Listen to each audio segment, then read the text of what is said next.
is gravity? I have no idea. Okay, next question.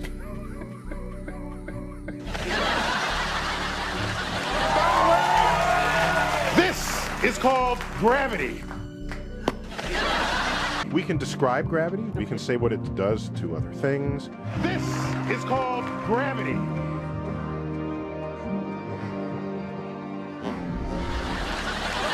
Neil, I gotta say, you're totally blowing my mind right now.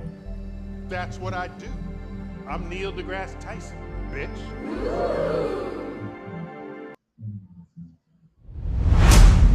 What is up, everybody? John the Morale here, coming to you live from Honeypath, South Carolina. Today is December the 18th, 2024. Hope y'all are having a great day.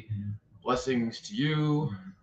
And we've got a few crazy things to talk about today. So we're going to get into a few videos, an article or two, and just some kind of freestyle, out of the box thinking, if you will. So y'all come with me and we'll see where this goes. But we got a lot to talk about, that's for damn sure. So let me just first off check on the chat and make sure that y'all can see and hear me okay. I would appreciate it. I think we're good. Tasha Teeling, what is up? You had a UFO out there last night for about 40 minutes over the other Carolina. Okay, so North Carolina, huh? Yeah, I put a video out about a week ago because I saw something myself that was kind of unexplainable. And, I have my theories. I certainly do. And, while what I can prove is definitely limited, that is sort of the nature of these things. I'm not ashamed to voice my theories as long as I call them just that, as theories, right? So yeah, we definitely need to differentiate between what we know as facts and what is just sort of shit that we think is cool, right? And both of them are fine as long as you sort of know the difference and get your caveat statements in there and everything, right? So let's see here. What are we gonna do first? There's a bunch, dude. There is a bunch, and I'm not sure how we're gonna do this. So I think, okay, so let's do this. While everyone's sort of still piling in, I'm gonna start with this article, okay? And this article is by a guy named Douglas C. Uven. And I think that I read through some of it. I think there's a lot of it that's pertinent. This was written relatively recently, so within the last few months. This is definitely not reactive to what's going on with the drones and the UFOs. This is something that was written, I'm not exactly sure when it was written, but they're citing data from July 6, 2024. So I think it was written and published July 6, 2024, although I could be wrong. Anyway. Before we get into the meat of the first article there, I did just want to comment on the YouTube search censorship and how it is just getting out of hand. And I'm not even talking about fringe stuff like the stuff that we normally talk about on this channel, but the stuff that everybody's seeing in the sky. And it's like I'm sitting here trying to find videos to put in this compilation that we're going to do right here, and when I search YouTube for pretty basic queries like UFOs, drones, and then like recent, what I'm finding is just like a loop of the same 5 or 6 videos that are being presented by the legacy media outlets like the mainstream channels or whatever, but it's just the same few videos over and over again. And like you scroll down a page of the one search result and it's just the same videos with different, talking head presenters showing you the same videos and reading like the same exact lines. And why, YouTube decided to give such algorithmic priority to the damn mainstream legacy media outlets, when did that start? Right. And I guess it's really just because this is such a sensitive topic. But I mean, like I said, I saw something the other day that was definitely not a regular airplane, and it was quite unexplainable. Now, one of the videos that we're going to see today kind of sort of represents pretty well what I saw. So I guess let me just reiterate real fast for those of you that don't know what I saw, which was December the 3rd in the evening, I believe. So I was out walking Lily. It was dark. It was pretty late, like maybe midnight or something like that. And I didn't have my phone with me, but as soon as I walked outside, I noticed there was a really, really bright star like above the tree line and kind of behind the trees that's right in my yard. And so but I noticed it immediately. And so I kind of walked around the tree that's in my yard to get a better view of it. And I'm like, dang, that's a really bright star. And I was kind of fascinated with it because I didn't recognize it. You know what I mean? You would think you'd recognize a star that bright. So I was just kind of amazed and wondering what it was, you know, humming along with Twinkle Twinkle in my mind, of course. But for about, I don't want to say 5 minutes, but at least 3 minutes, maybe it was longer than 4 minutes, I don't know. But for a good while, I'm out there walking Lily, just kind of keeping tabs on that star, and it didn't move at all the whole time for minutes. And then just all of a sudden, it was just overhead. The star kind of zoomed overhead and changed shape into a single wing, like a boomerang shaped plane, for lack of a better word. So it did kind of resemble an airplane, like a single wing, I don't know, like a B-2 or like a stealth type bomber shape, kind of, but it wasn't a stealth bomber. Okay, but the strangest things about this were, one, that it changed from a star into a airplane, or kind of like an airplane. Two, it was absolutely silent, so it didn't make any noise. If I had to guess, it was between 5,000 and 10,000 feet, I would reckon. And so you would definitely expect to hear an airplane that was that large. I mean, it was big in the sky, you know, it wasn't super high, right? And the third weird thing about it were the lights. So it had these really bizarre, like bright red and green lights across. So there was maybe 6 big lights, red, green lights. Okay? And it didn't have a flashing aviation light like you would expect. And I was looking for it, right? Because that's how I sort of always confirm for myself if something is an actual, like, legit airplane, is because you see the transponder beacon, right? And it, like all legit airplanes are going to have that. And this thing didn't have that. It did have a flashing light on it, but it wasn't your typical transponder beacon. I know what those strobes look like, right? It's like every second or whatever. This was different. This was altogether different. So, you know, where does this go? You know, like, where can we go with this? Or like, where does just the evidence take me with this, right? And I do have a pretty far out there worldview, you know, compared to the average Joe normie. So take my opinions with a grain of salt, of course, right? But I can't help but thinking about the Iron Republic, right? And so for those of y'all that are not familiar with the Iron Republic, it was a series of articles that were published in Florida Magazine at the turn of the century in like 1901. Okay, and this series of articles basically was the account of this dude who, in a nutshell, traveled to the Antarctic with a boatload of money and a crew in a very expensive ship for the time. And basically, they got caught in a southward flowing river that took them through the Antarctic ice shelf and into basically what was another realm adjacent to our realm, just beyond the Antarctic, right?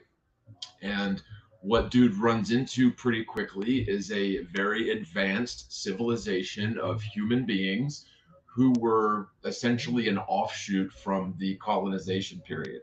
So the shtick of the Iron Republic is that these people got basically lost at sea on their trek from, you know, Europe over to the new land, the new world of America. So that was in like the 1600s ish that they were lost at sea, and they too were sort of sucked into that southward flowing river that's opens up every few years in Antarctica when conditions are right, allegedly. And that's basically how they ended up seeding a sister civilization, allegedly, in a realm that is adjacent to our realm, just beyond our known sort of maps, right? So like just beyond the edges of the Mercator projection and the north or south of it, or like just beyond the periphery of sort of an AE projection. So if you sort of humor the Iron Republic narrative and just say hypothetically that it's true, and I'm not saying 100% sure it's true. I mean, it would be cool to think that it's true, but I don't know, man. It's been, if it is true, the facts have definitely been covered up about it. But these craft that I saw and the stuff that we're about to sort of share in the videos that we're going to look at, they're not conventional craft. They're not conventional drones, not all of them. And some of them are so exotic, they almost qualify as not even physical, right? So maybe like plasma or like plasmoid is the term that's getting thrown around, or maybe even something a little bit less exotic like HARP. You never know, right? So they do have this sort of capability to project images into the sky, right? So I think we're probably seeing a combination of these things, right?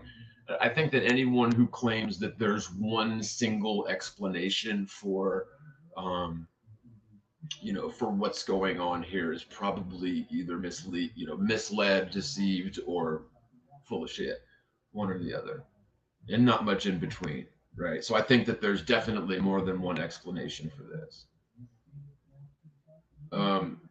And real quick, I had this article pulled up. Let me pull it back up. But there's just such an interesting story that I sort of found from an unlikely source, which is the Caspersite YouTube channel. But he's been sort of bringing up something that I've been fascinated with, and it appears to be like what he's saying appears to be legitimate. So let me pull this article back up 1 second. I'll just have to find it and think about how to search for it again.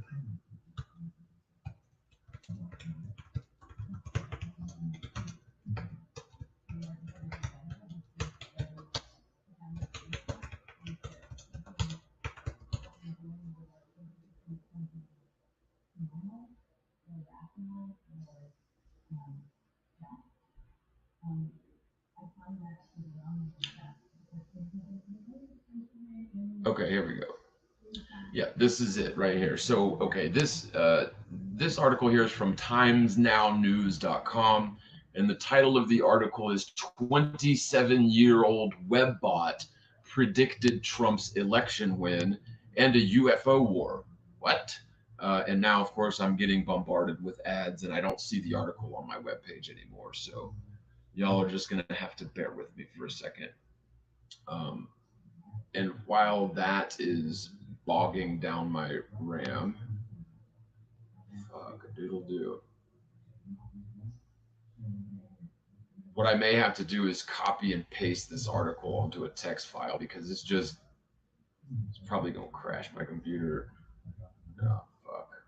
I hate articles that are like that where they just bombard you with like ads every paragraph and you have to like click to new web pages to get to the next fucking sentence or whatever. Excuse my language. Hold on, I'm gonna have to go to another web page. This is just undoable.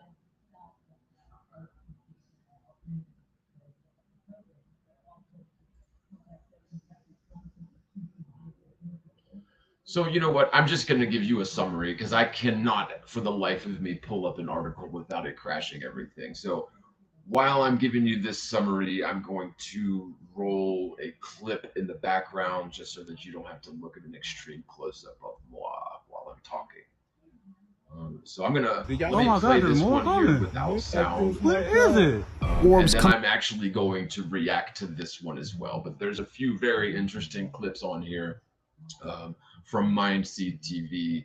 Again, not always the best sort of a source, but definitely some interesting videos here that I wanted to get in here. But okay, so the gist of this 27-year-old Webbot prediction. So this dude decades ago came up with a computer program that is, the idea was to predict the future based on scraping all sorts of data in real time from the internet. So like what everybody's inputting, looking for macro trends in conversations on the internet. And based on all of this aggregate data of everybody's input, so like the guy who invented this software was a big believer in something like the Akashic record. to where he believed that, so like humanity was all interconnected, like our consciousness is all interconnected, and as a whole, the human species can behave as sort of a supercomputer to predict the future. So like maybe I'm not doing the dude's views justice, but something to that effect. And so what this computer algorithm does is it scrapes and aggregates all of this vast amount of data to make predictions. And the way that these predictions are sort of packaged is it will give certain cues or triggers that will have to happen in order for XYZ to happen in response, right? And I can't give you any examples off the top of my head, but the thing has actually been sort of eerily accurate about some things in the past. Okay, so just keep that in mind. But the one in particular that we're talking about here is, so one of these triggers that it described decades ago was when Donald Trump does the Joe Rogan podcast or does an interview with Joe Rogan. Within 37 or within 39 days of that trigger, there were going to be UFO wars in the sky, basically. And so 39 days after, however many days after Joe Rogan's podcast, we had these UFOs start showing up, you know, en masse. And we have this whole sort of narrative about drones. We have conflicting stories from the media, and you know, it is sort of hard to make out what exactly to believe. But again, I do have some theories that I want to go over with you guys, and the clip that we're looking at right here with this cloud exploding, basically, I don't know if this is AI, but let me play this one here with sound, because this is something that I definitely wanted to talk about. So let me... So weird about that. What do you guys think that is right there? I don't know how to explain it. Is that, yeah, that's maybe CGI right there, I don't know. What the You've never seen chemtrails behind a plane or contrails or whatever. That thing is literally sitting there stationary, and the trails, steam or whatever, the mist that's coming out of it, looks like it's going straight down, vertically. So something like that, and even chemtrails, you know, that's definitely different than chemtrails right there, if it's real footage. But the military does do things like drop radar chaff.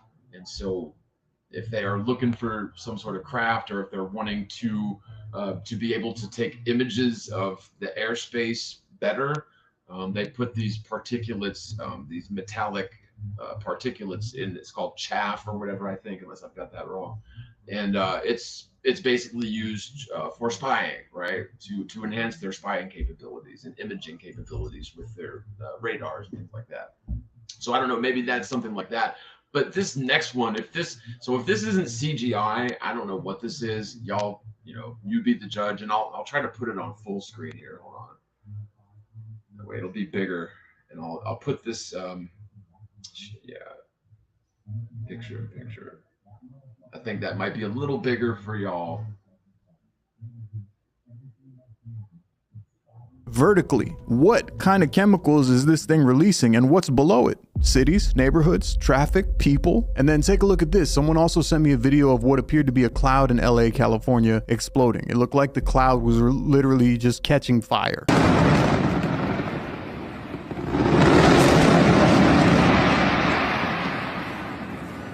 What the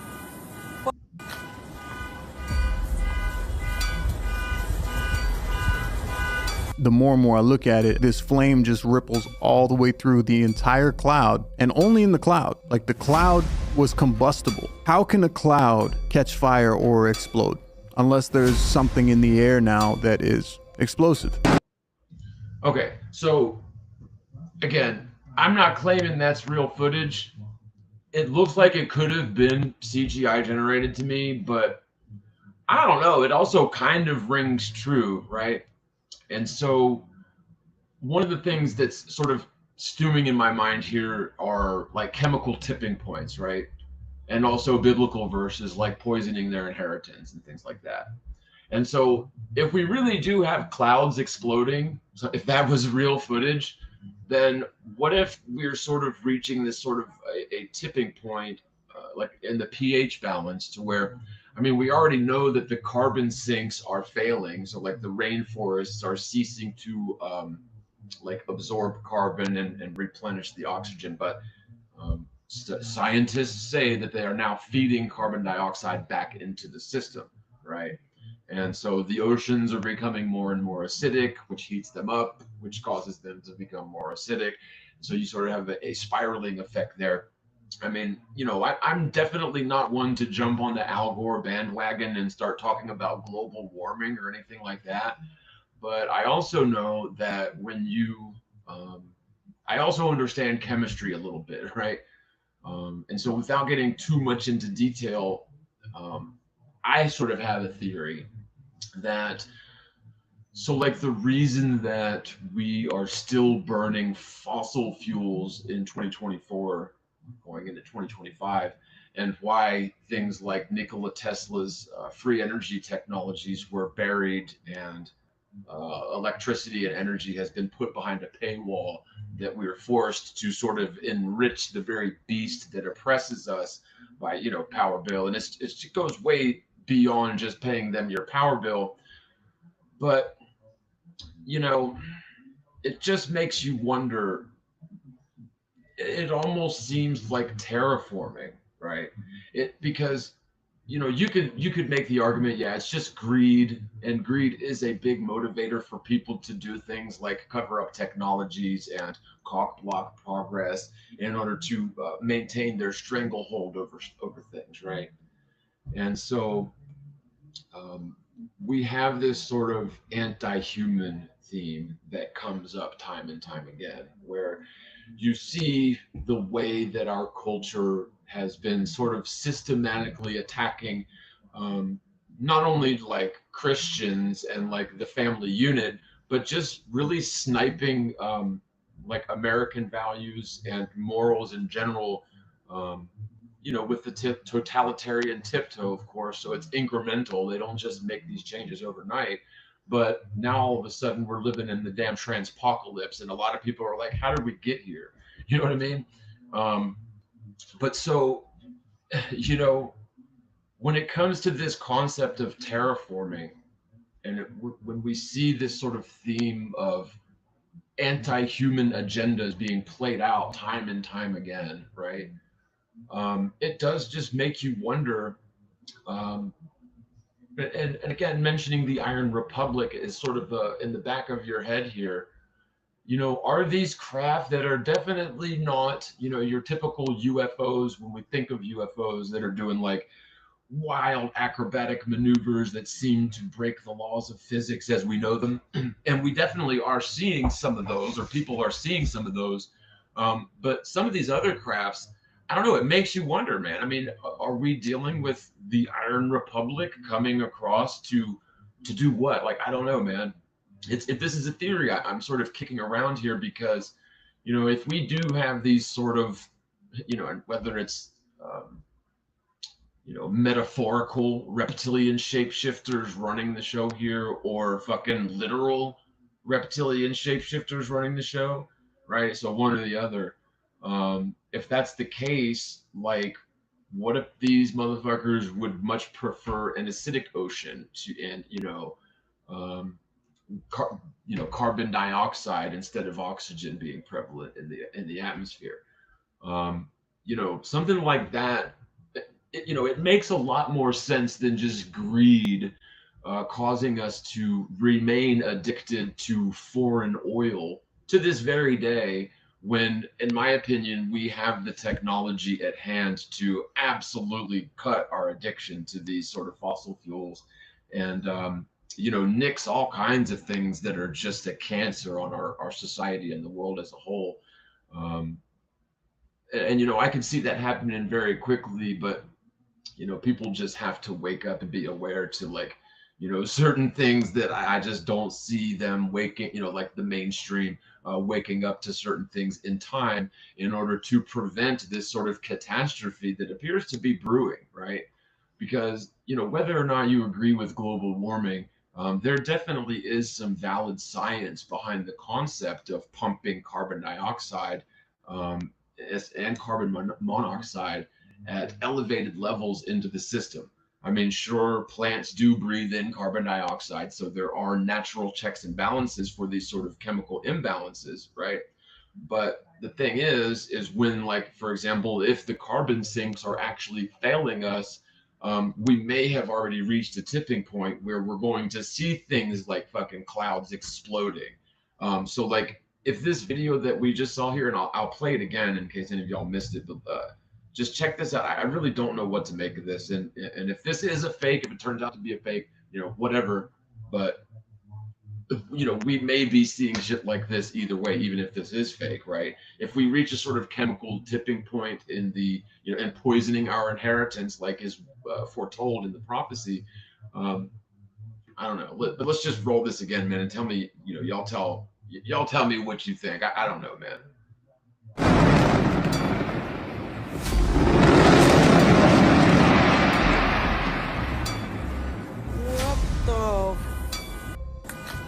What is this? Is that CGI? There's something weird about that. What do you guys think that is right there? I don't know how to explain it. Is that it? Yeah, that's it right there. Hold on, let me still get it. Let me still go focus in. Jesus. God, I'm looking at this. I can't believe it. Oh my God, there's more coming. Look at this. Where is it? Planes don't look that color. There's a. So that's not the first time that someone's captured something like this. I believe it was Las Vegas. There was something like this up in the sky and a bunch of people filmed it. Oh my god, is that your filter? Wait. Weird. I can't even get it on my camera. And okay, so the only thing that's coming to mind for me right now, and call me a weirdo, but in the sort of heliocentric paradigm, right, the infinite space paradigm, the concept of humanoid extraterrestrials visiting us from other worlds is pretty damn far-fetched. Like, even, so humoring the sort of heliocentric mindset, the concept of aliens existing on distant galaxies is very possible, but them actually finding our little backwoods solar system and visiting us, is pretty far-fetched, okay? But when you come across to the realization that infinite space doesn't actually exist, and we live on, the physical plane, and there's not going to be any sort of aliens coming from other worlds in the sky, the fact of the matter is, if there is indeed more land out there beyond the Antarctic, vast quantities of more land, then I would say it's a big probability, a serious probability that we have, or that we could potentially see, humanoid freaking creatures, intelligent humanoid creatures, visiting us from other realms, right? And so I'm not saying that's what's happening. What my point is that the possibility becomes now far more tangible, in my opinion, that it actually makes a lot of sense why the federal government would lie about this shit for so long, right? Because they are trying to convince us that they know everything about, all the worlds in space, and they've been cataloging and studying that stuff for decades.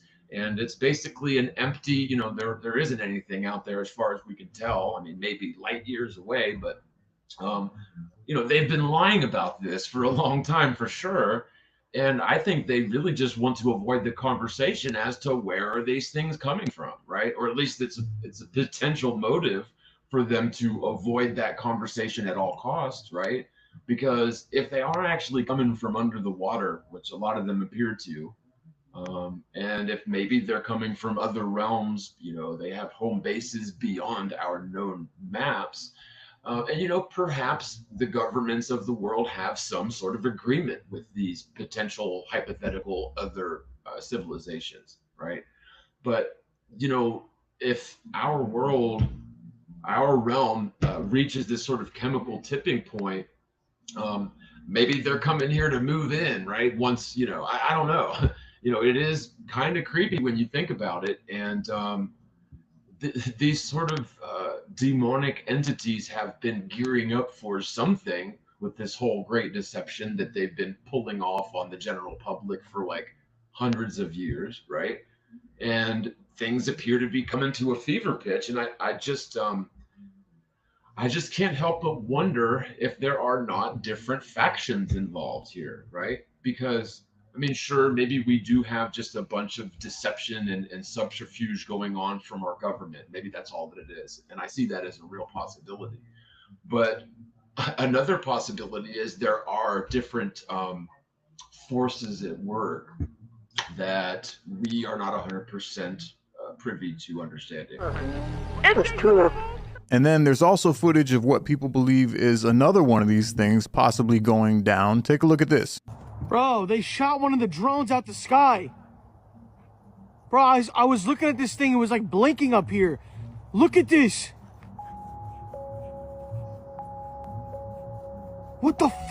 And you know, on that one, I must say that's a pretty damn big, whatever that is falling, if that's a real video, and it is with AI, you know, video manipulation, it is so hard to tell what's real and what isn't.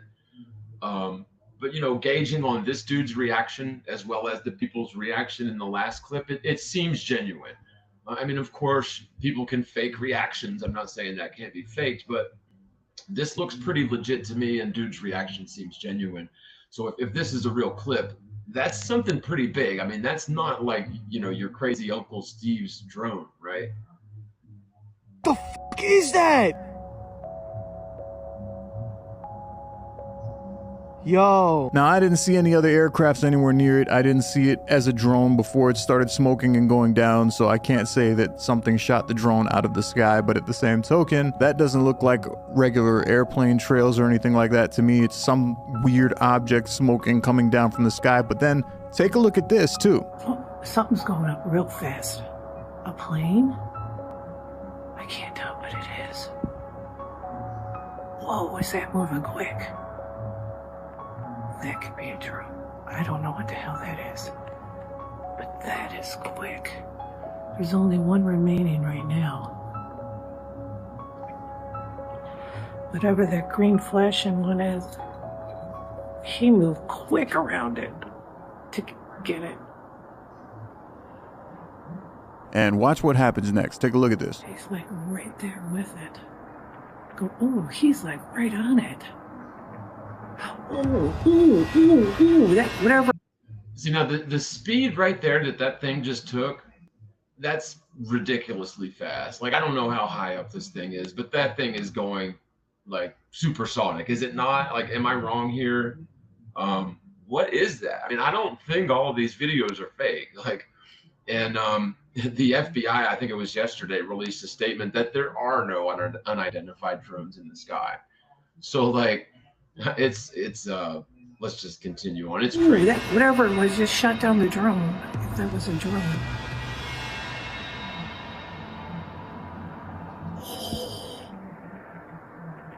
Holy crap.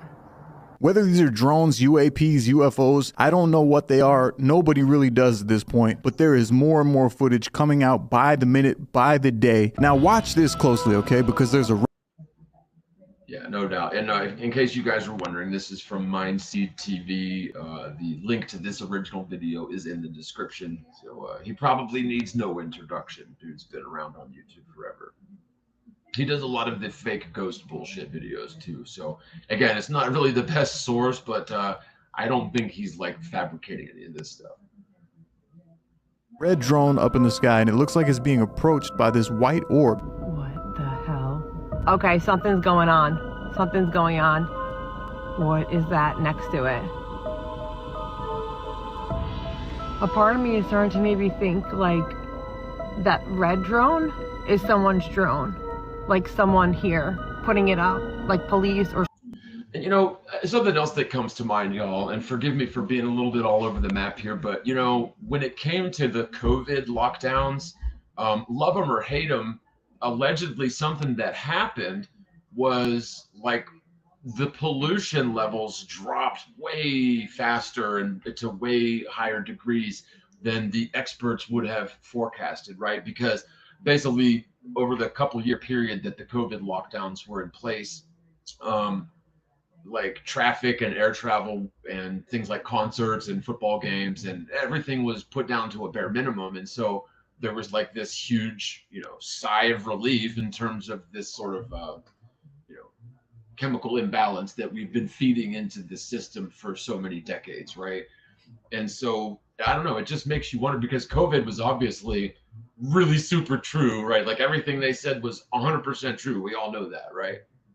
But the thing is, though, what if it was intentional to, like, because again, I'm sort of hypothesizing here, but just go with me. So say hypothetically the United States government has some sort of an agreement with these potential otherworldly civilizations that live just beyond our known realm, right? So if they have some form of an agreement with them, and you can speculate on what that agreement entails, but I would imagine that part of that agreement is like for us to not fuck everything up for everybody, right? And so if it seems like we're getting to the point where we're fucking everything up for everybody, then they may have to step in and intervene, right? Hypothetically, I mean, if that's what we're seeing. Honestly, I don't know what to make of this. I mean, we see, you know, I don't know if you guys are familiar with the story about Werner von Braun's secretary, who, and I can't find this story. I did look for it preparing for the stream today, but I couldn't find the article or the videos that I've seen countless times about this. But Werner von Braun's secretary, or this woman who knew him for years, claimed that, like, basically on his deathbed, or like as sort of a dead man's trigger, he expressed to her that after all of the different cards were played by the government, the final card that they were going to play was going to be a false alien invasion, right? So, like, the writing is on the wall about that. I mean, I don't know how much I necessarily trust the sort of conventional wisdom rumors that I just mentioned, but at the same time, you know, this isn't something that's just like new to anybody that's been following this shit for any amount of time. I don't know, man. I don't know, bro. What do y'all think? Police or something like that. And the one above it is the unidentified drones. I don't know. That's not accurate. I am just saying my theory, because that red drone is really low. It's kind of weird. And oh my God, look at that one going. What the I mean, that's pretty damn impressive. That amount of acceleration is pretty damn impressive, honestly. Like, that right there is like, I'm sorry, but you can't, like, physically accelerate that fast. And I know it doesn't look very impressive from a distance, but, and I don't know, maybe it's misleading because we don't have a frame of reference to gauge how far that crap is.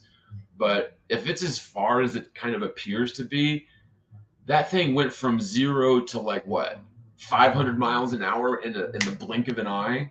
Even if it's 100 miles an hour, it didn't take any time to accelerate. Let me just back that up a hair. Something's going on. What is that next to it? A part of me is starting to maybe think, like, that red drone is someone's drone. Like someone here putting it up, like police or something like that. And the one above it is the unidentified drones. I don't know. That's not accurate. I am just saying my theory, because that red drone is really low. It's kind of weird. And oh my God, I mean, look at that one going. Look at how fast that thing took off, man. I mean, where is it going? And that's what I'm talking about when I mean, like, conventional orb UFOs. I mean, we've all seen the videos of UFOs. I've personally seen, you know, conventional unexplainable UFOs years ago myself too, not the one that I saw the other day. And I've also seen something that was kind of similar to what I saw the other day several years ago, like maybe 5 years ago. So I don't know, man. Like, you know, we definitely need to be wary about jumping on bandwagons and just believing shit that we see on video. We should definitely be very wary of that. But at the same time, I think that we need to trust when people that seem legit are taking credible seeming videos and reporting things in their skies, especially when I've personally seen one the other day on December 3rd. And, you know, that computer program thing, that 27-year-old Webbot prediction that I mentioned, is just a very sort of interesting twist to this whole thing, right? Going. It went close to that red drone. What the hell is happening? It's going low. And then there's this footage, which appears to be like one craft flying together and then it separates into two separate crafts. Okay, now this thing here that they're about to show is very reminiscent of what I saw the other day on December the 3rd. So like before the thing breaks into two, this is pretty damn close to what I saw. Crafts. Take a look at this. Only the one I saw had green lights on it. And it looks like it's one object, then all of a sudden it looks like it slowly starts to morph. I'm just gonna mute that audio for a second. I don't want to get some kind of a copyright strike on audio.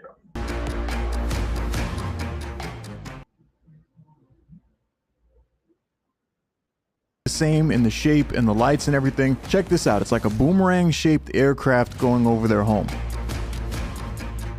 So like that is pretty close to what I saw. Let me back it up. Hold on. I'm just gonna mute this. I'm not trying to like get tangled up in copyright shit.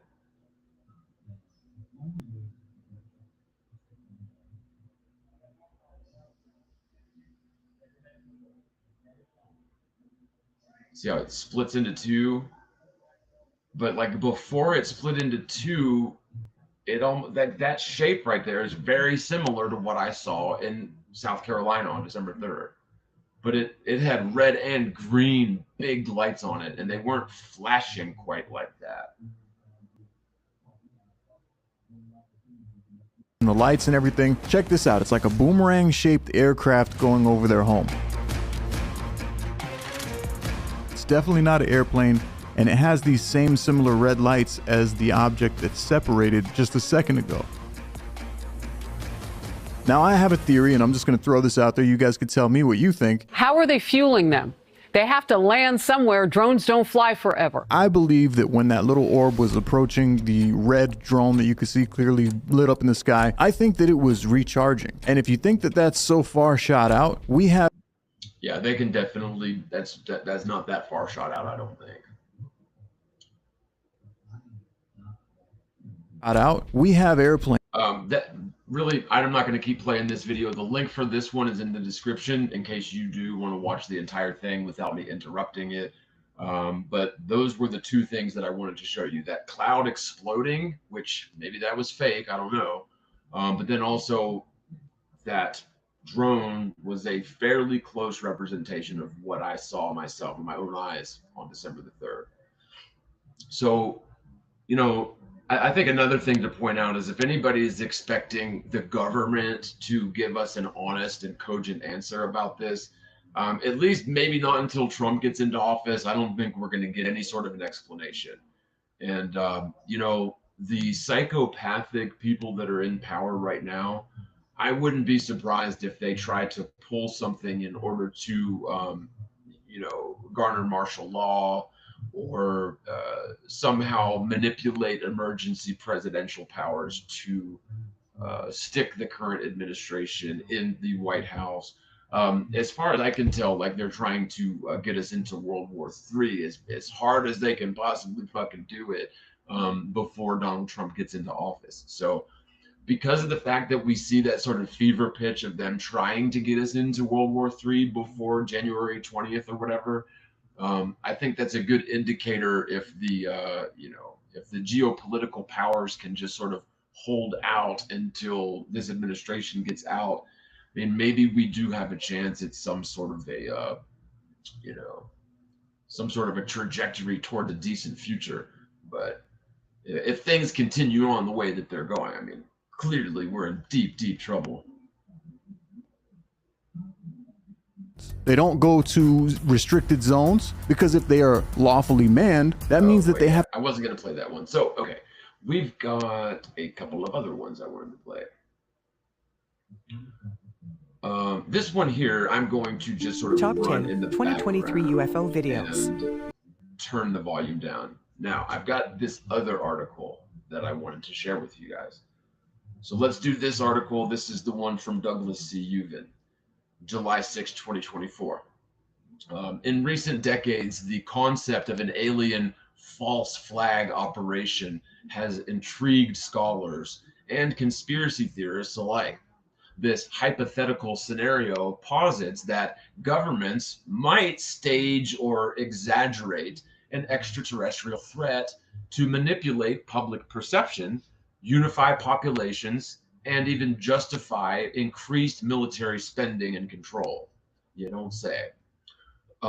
This paper, titled "The Alien False Flag: Historical Perspectives and Theoretical Implications for Government Control," explores this idea through the lens of historical false flag operations and the perspectives of notable figures such as Wernher von Braun, Ronald Reagan, William Cooper, David Icke, Dr. Stephen Greer, and Nick Pope. By examining their statements and theories, we aim to provide a comprehensive understanding of how alien false flag could be used as a tool for geopolitical strategy and public manipulation. Through historical analysis, critical examination of modern technologies, and the role of media, this paper seeks to shed light on the potential for such operations and their broader implications for society. Keywords are alien, false flag, government, So some background and importance of the topic, and this will probably be the main thing that I'm going to read today, is just the sort of background. In the annals of history, false flag operations have been employed by governments and other entities to manipulate public opinion, justify military actions, and consolidate their power.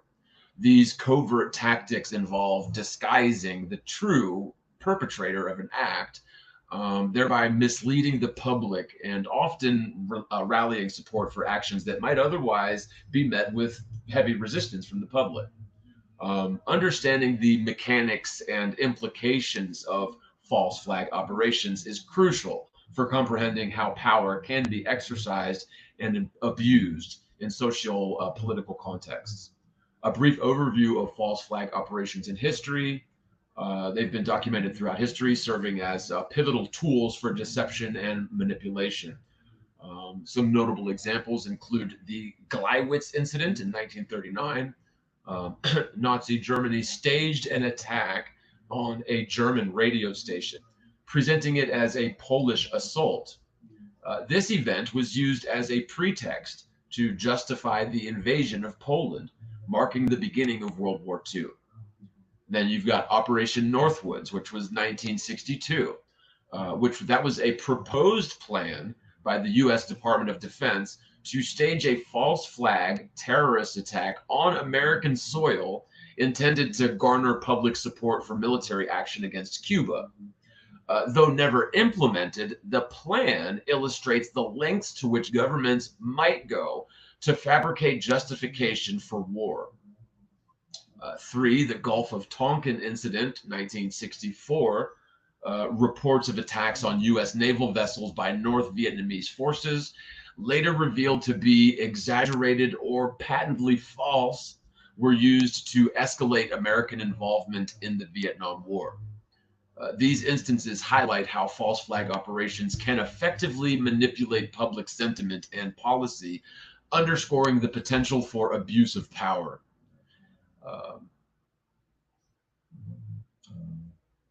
So the concept of alien false flags as a means of control, building upon historical precedents, the concept of an alien false flag operation posits that a fabricated or exaggerated extraterrestrial threat could be used to unite the global population under a common cause or to justify military spending and impose stricter government controls.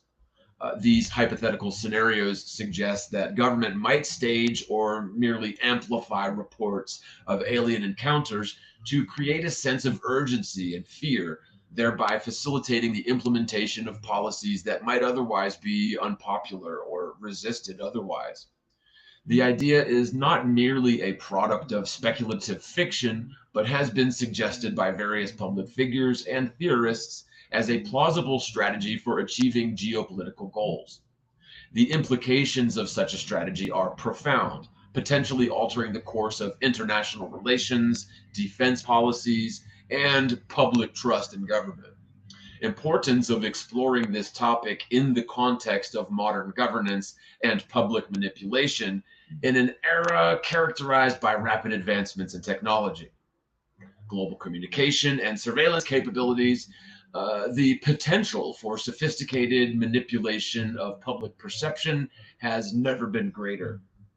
And forgive me for the incongruent sentences there, y'all. I had to copy and paste this article onto a text file.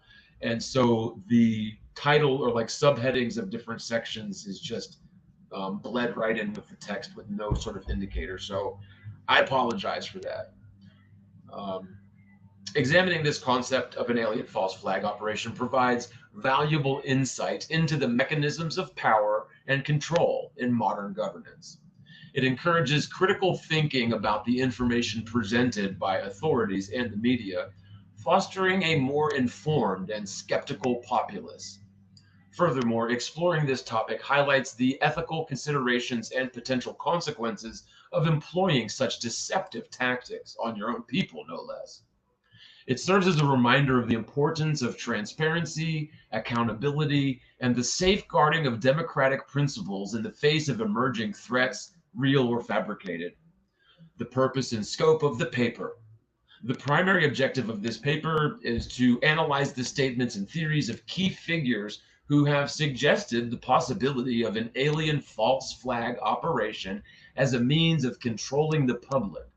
By examining the perspectives of Wernher von Braun, Ronald Reagan, William Cooper, David Icke, Dr. Stephen Greer, Nick Pope, and others, this paper aims to provide a comprehensive overview of the concept and its implications. Okay. And I just want to break from this article real fast and just mention, you know, I try to avoid overcorrecting on things like this, right? Because again, sort of going with my hypothetical here, what if we have cousins in the Iron Republic that are trying to, you know, contact us and visit with us and prevent some sort of large-scale catastrophe, and we're all just assuming that it's some fucking government hoax, right? So I don't know. I'm not making any claims here. I just try to be wary about jumping to conclusions based on shit that I believe, right? And we're all prone to it. It's a very difficult sort of thing to escape your own skin, isn't it? But just food for thought on that one there. So the objective of analyzing the statements and theories of key figures, this paper seeks to, 1, detail the historical and theoretical context. Hold on, I'm starting to get hot here, you guys. Hot-headed. Sorry. Detail the historical and theoretical context by situating the idea of an alien false flag within the broader framework of the historical false flag operations and psychological warfare. 2, critically analyze the credibility and impact. I think, you know, I've kind of gotten already what I want to get out of that, but let's see here. There's another section here, Wernher von Braun's warnings. This is what I wanted to get into here.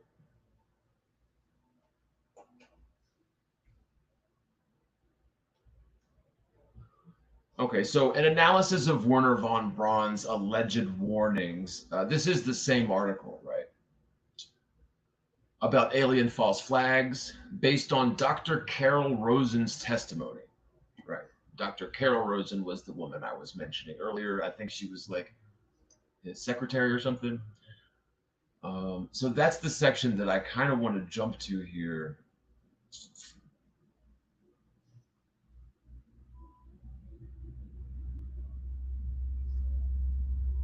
I am like way overheated. Sorry, y'all.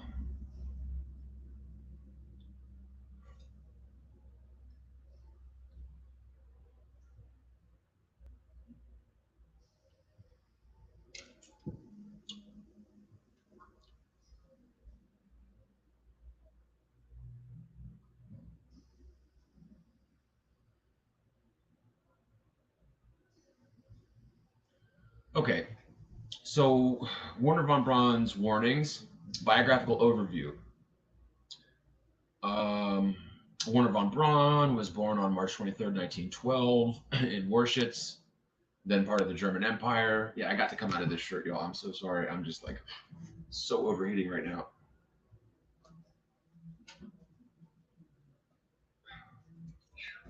Dang. Whew. Okay.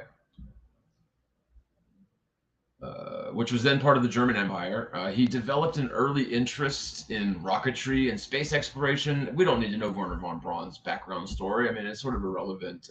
Passed away June 16th, 1977. Technology laid the groundwork for future da-da-da-da. Okay, where's the warnings? Here we go. Okay, so he authored numerous books and articles giving public lectures and inspiring a generation to look towards the stars.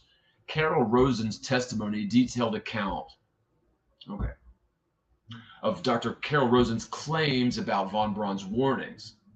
So Dr. Carol Rosen was an aerospace executive and a former spokesperson for Wernher von Braun. She has been a prominent voice in sharing von Braun's alleged warnings about the use of false threats, including an alien invasion, to manipulate public opinion and justify military expansion. So again, you know, I remember seeing this years ago, and maybe that's 100% true. I mean, maybe that is what we're dealing with. But again, I'm just careful not to overcorrect, you know, in the wrong direction, because what if we actually do have some legitimate visitors that are peaceful, and we're either going to ignore them or start shooting them down because we're all so damn misinformed by the government, right? So we really got to take every side of this with a grain of salt and really try to stick with facts as best as we can, right?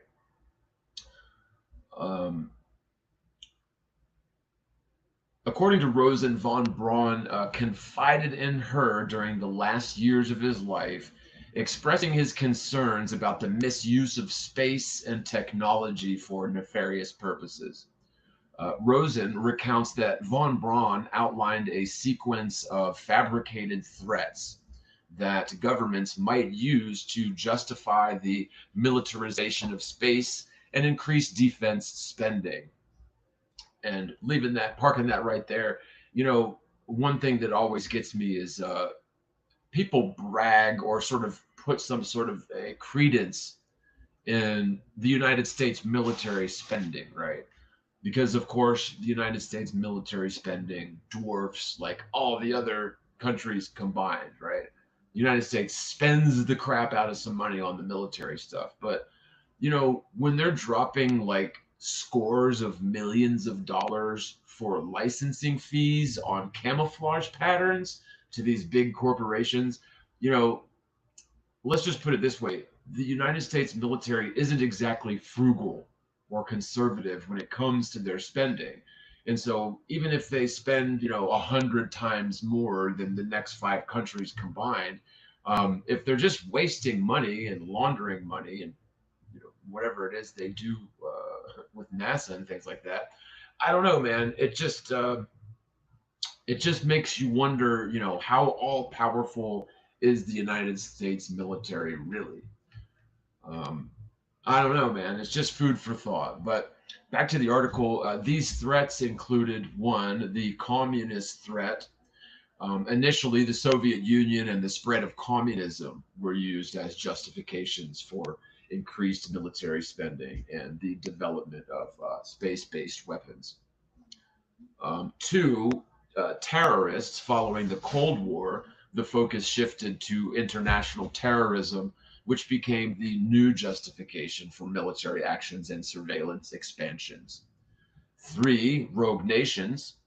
Governments might emphasize threats from rogue states or dictators with weapons of mass destruction to rally public support for military interventions and defense budget increases. 4, asteroids. The potential threat of asteroid impacts could be used to justify space-based defense systems, promoting the narrative of protecting Earth from external dangers. 5. Oh, and by the way, I should add, you know, if this is true, so if what Carol Rosen was reporting about what Wernher von Braun said was true, Werner von Braun definitely knew the Earth was flat, right? He's not one of the ones where it's arguable. Maybe he thought it was a globe, and so maybe he was just deceived. No, dude knew for sure, right? And so this stuff, these sort of deathbed confessions, maybe dude actually had a conscience, right? And he had to get this sort of stuff off of his chest before he took it to the grave, right? And if that's the case, that is commendable. And, you know, when it comes to things like deathbed confessions, they are given more weight than just regular claims made by people, if that makes sense. Even in courts of law and things like that. 5, back to the article, 5, the extraterrestrial threat. The final card, so according to von Braun via Rosen, the final card would be an alien invasion. Von Braun allegedly warned that this ultimate false flag operation would aim to unite humanity under a common cause while granting governments unprecedented control and justifying extensive military expenditures and increases in expenditures. Analysis of the credibility and implications of these claims. Okay, so Dr. Carol Rosen's testimony about von Braun's warnings has been met with both interest and skepticism, of course. The credibility of her claims can be analyzed from several angles. Personal relationship and trust. Rosen definitely worked closely with von Braun, and their professional relationship lends some weight to her testimony. Von Braun's, and by the way, breaking from the article real quick, I've seen this woman make these claims on camera, and she was very believable, just for whatever that's worth. Von Braun's high standing in the aerospace community and his visionary outlook on space exploration might have given him unique insights into potential misuse of technology and propaganda, I would add. Next point of credibility, the lack of direct documentation. So there is no direct documentation or recorded statements. Sorry, y'all. Shit.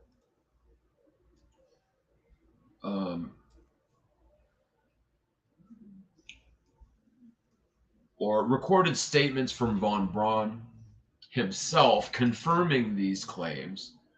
The reliance on Rosen's recounting makes it challenging to verify the accuracy of these claims independently. Next, consistency with historical patterns. The sequence of threats which von Braun allegedly described actually does align with historical patterns of manufactured threats which were used to justify military actions. So the claims are lining up to facts, aren't they? This consistency adds a layer of plausibility to Rosen's accounts. Next, implications for modern governance. If von Braun's warnings are taken at face value, they suggest a profound potential for abuse of power through fabricated threats. This has significant implications for public trust, governance, and ethical use of technology.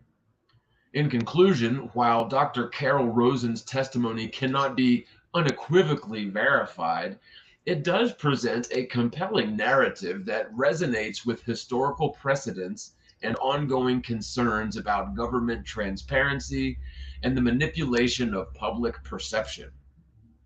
Exploring these claims within the broader context of false flag operations provides valuable insights into the potential for an alien false flag to serve as a means of control, a theme that will be further explored in the subsequent sections of this article here. A super interesting article, that's for damn sure. I just don't know how long I'm going to read for that thing for, but let me know what y'all think in the comments. Would y'all like me to keep going with that article or move to something else?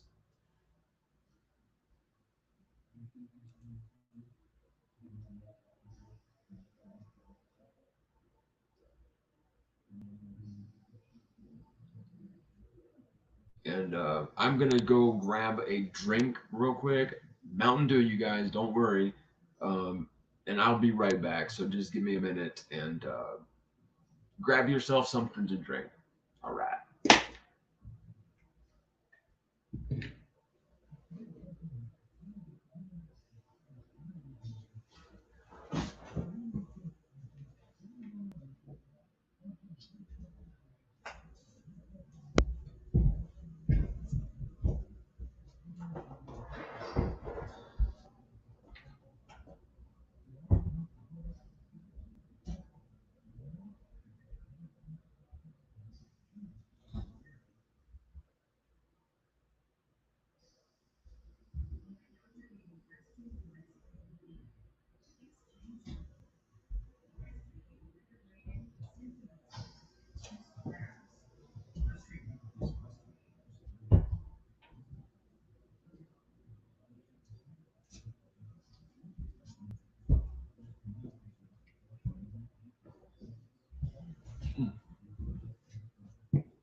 So what do y'all think? Do you want me to keep going with that article? Nimble Horse. What's up, Nimble Horse? Gringo Suave. Take a bong hit too. Yeah, no doubt, man. It's about 420, ain't it? Oh, it is. Dude, it is almost 420. We got to get there, brother. All right.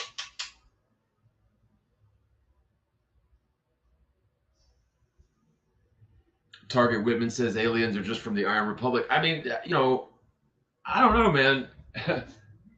It would kind of make sense, you know. And this thing is clogged already. I just bought it the other day, and it's clogged already.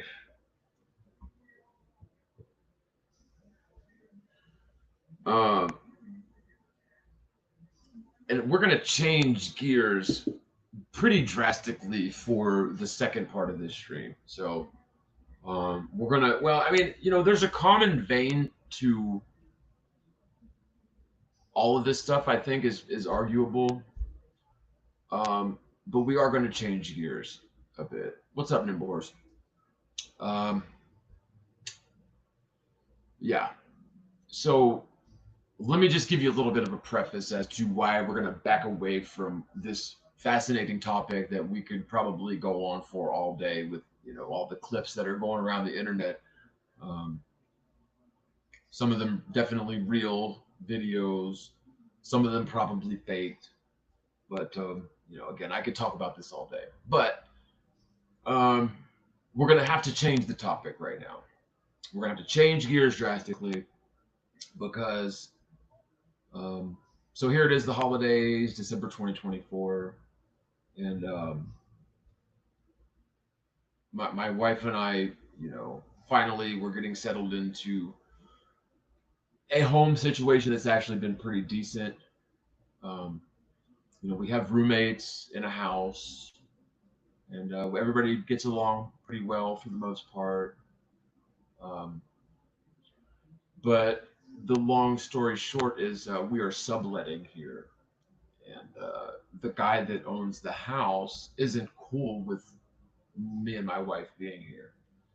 And so basically he's giving our roommates an ultimatum. Mind you, you know, we pay our bills on time, and there hadn't been any sort of problems or anything like that. We get along, everybody gets along fine. But basically, you know, we paid our rent early this month, several days early. And then, so like my roommate's friends lost their home, and he let them store their stuff in the shed in the backyard. And I guess they were sleeping in the shed too. I don't know, but they were fighting all day long, screaming at the top of their lungs all day long.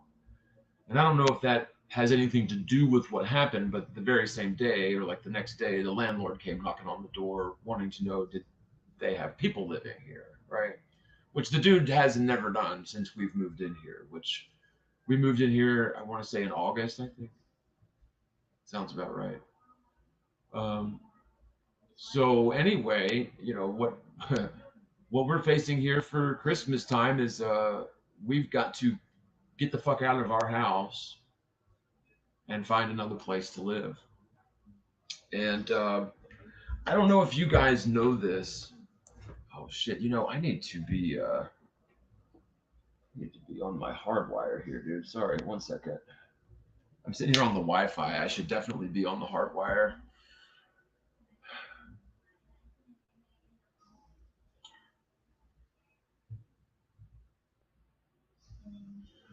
But okay, so I don't know if you guys know this, but it has become extremely difficult to find an affordable place to live, right?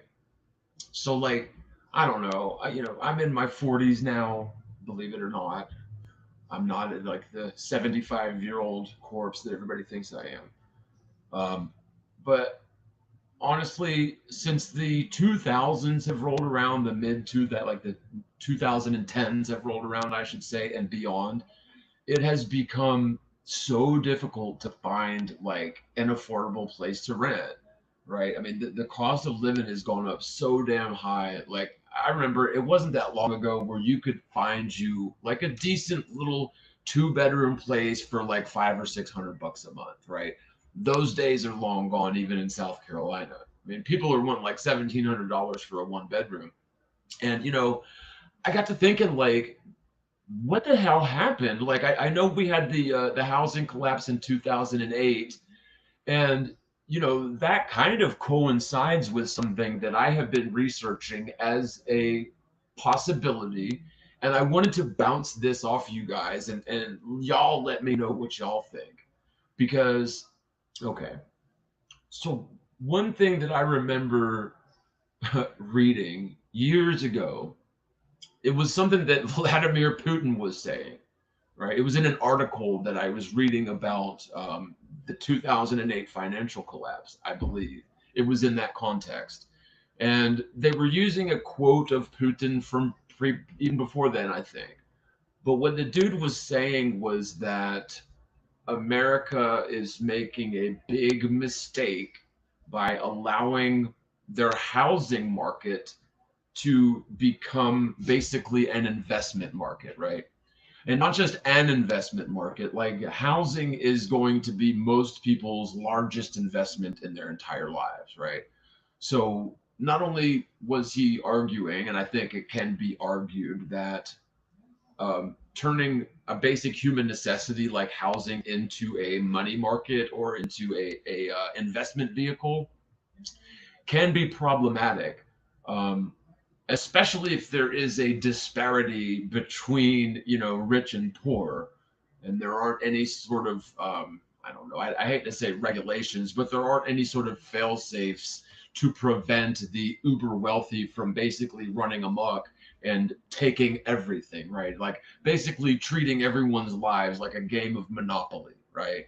To where you can only have one winner and everybody else just basically has to fuck off and die, right? That's the way that this thing seems to be run sometimes. So very bizarre and anti-human. But, you know, I got to thinking,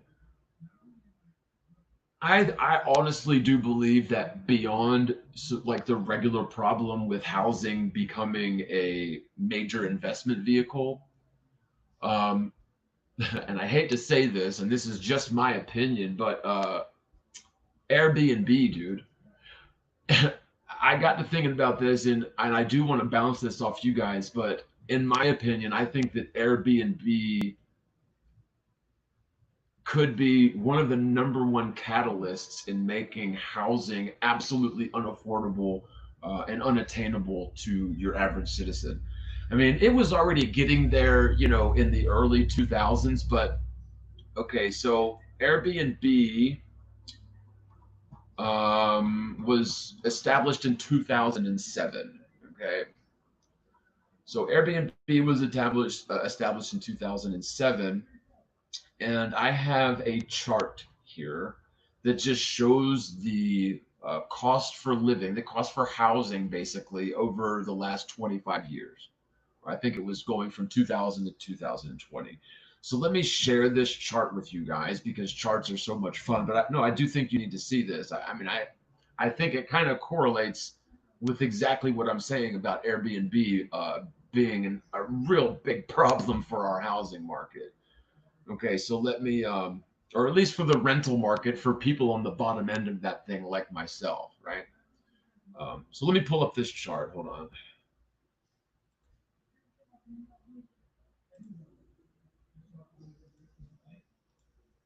Okay, there we go. So this was from a official White House government document.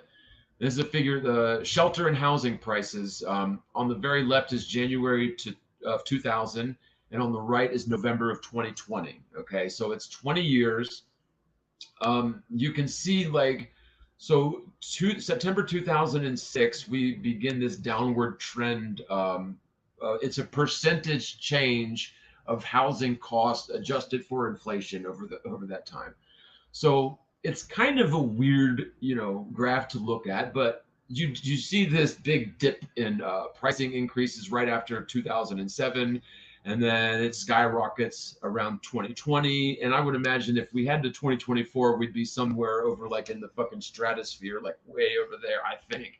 I don't know that, but the chart ends in 2020, so whatever. But if you think about it though, Airbnb, what it does is it incentivizes people who own a lot of properties to not sell them and also to not rent them out. Okay, because if you own a house and you rent it out to a family, I'm sure you might get your $1,000 a month or whatever the rent is, but it is a pretty big liability still. I mean, especially if you have a mortgage on that house and you say your mortgage is $1,000 a month and you're relying on that family paying their rent every month to make your mortgage payment, you can get into trouble. So there is risk involved with renting out your house, right? But of course there are perks, right? You get the equity in the house and you've always, you own it. There's value in it that, compounds over time. So there's perks to owning that house. Even if you do have like even deadbeat tenants that you end up having to evict, I mean, you still own the house in the long run, right? But when it comes to something like Airbnb, it's almost like you now have a house that has a motel license, basically, to where it's short-term rentals, high turnover, very, very lucrative for the homeowner. And, they still have the house at their disposal if they ever want to let, their niece borrow it or whatever. I don't know what people do with extra houses. I've never had one single house ever. So I just can't imagine having dozens of houses. And there are people that have dozens of houses, right? And so, but, just sort of reflecting back on this concept that it is sort of a slippery slope, I think, to have your housing markets allowed to be basically pimped out, right? And have it become an investment vehicle where people end up just buying and selling houses just to make money on them, right? And so what happens is you get these inflated property values where, wood and building materials are, they're not cheap. I wouldn't say they're cheap, but to build a house that sells for $500,000, what are you in materials? 50,000 at the very most, probably closer to like 20,000 in your materials. And then you got to pay for labor to build the damn thing, whatever. But there's these huge astronomical markups on the real value of what the house is. It's a bubble, right? And as we saw back in 2008, bubbles always burst, don't they? I mean, that's what bubbles do. You're never going to have a financial bubble that doesn't burst. It's just a matter of time, and it's just a matter of who is holding the bag, too slow to get out when the thing does burst, right? And we know that the elite, super wealthy are never the ones holding the bag. They always have their golden parachutes. And I think, I'm one of the examples of a person that is definitely suffering because of this concept of housing being an investment vehicle, right? And so let me just stop sharing this chart, but I just had a couple of facts that I wanted to go over real quick about Airbnb. Here we go. So yeah, Airbnb first launched in 2007. And as of October of 2024, so very recently, there are about 2.25 million American homes sitting on Airbnb. 2.25 million. So that's basically vacant homes that are being treated like hotels, okay, more or less. Now, the total number of homes in the United States is about 145 million. Okay, so, you know, as a whole, the number of houses on Airbnb is certainly not, you know, it's about like what, 1%, maybe 1.5% of the total. So it's not like detrimental, but you know, the thing is, when it comes to markets, you don't have to have a huge amount of the market sort of artificially inflated in order to have the rest of the market affected by that artificial inflation downstream, right? If I'm making sense. But you know, the fact that there's 2.25 million American homes sitting on Airbnb. Also in 2022, there were around 15.1 million homes sitting empty. Okay, and I don't know if that includes Airbnbs or not. Okay, and just for the record, according to the official government data, the estimated number of people experiencing homelessness in the United States was around 653,000, which is the highest level on record since 2007. Honestly, that number sounds way lowball to me, really. I mean, have y'all seen the videos of like San Francisco and these other cities where like the homeless problem is massive, like it's visibly a problem, all kinds of places? For them to say that's only 653,000 people is pretty insane to me, but we're going to go with that number. Basically, the houses that are just sitting on Airbnb could solve the homeless problem times 10. I mean, you know, and I'm not saying that, you know, people should give their Airbnbs to homeless people.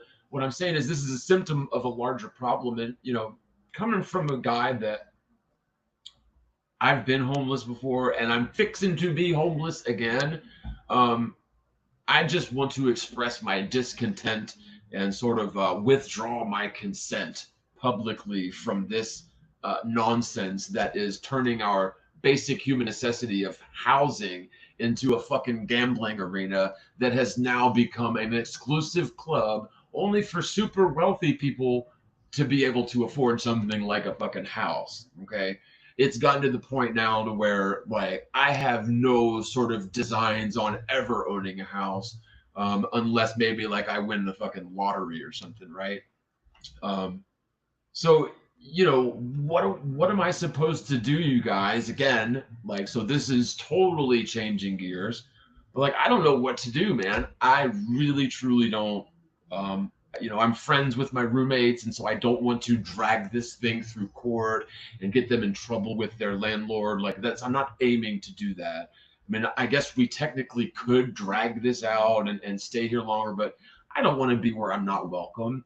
Do you know how awkward it is to be living in a home around the holidays when you just kind of feel like fucking resented and not welcome? It's it sucks. Okay, it sucks. And you know, we do get along with the roommates, and I've really tried to be, you know, good to them and everything. And it's nothing that we've done, but it's, you know, I like it here. I like to hear it. And Lily likes to hear. And my wife has a lot of health problems, and so, you know, it's not like she's not as young as she used to be, and we can't just up and move. And you know, my credit's fucked. I can't. It's very hard for me to get like a lease on an apartment. I'm also a convicted felon.